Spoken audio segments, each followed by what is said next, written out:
Ssaabasajja Kabaka wa Buganda ali bweru wa ggwanga naye gy'ali era abalamusizza nnyo.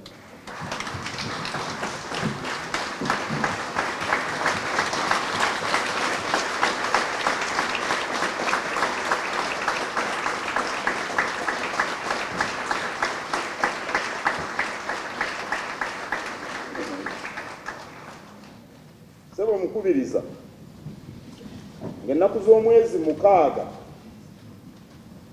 omwezi oguwedde nagamba bwenti era ebigambo ebyo kambiddemu nga 21 March Ssaabasajja Kabaka yagenda e Bulaaya okulaba abasawo be.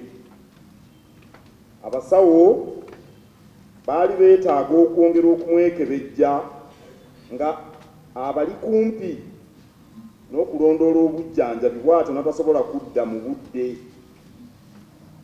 Ssaabasajja ajja kudda ng'abasawo naye yennyini nga bamatidde nti essaku atuuse mu bujjanjabi lisaanise akomewo.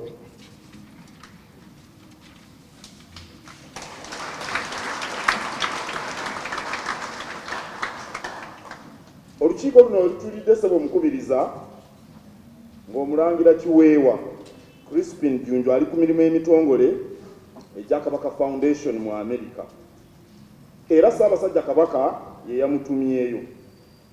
Abaayo yabatuusizzaako okulamusa kwa nnyinimu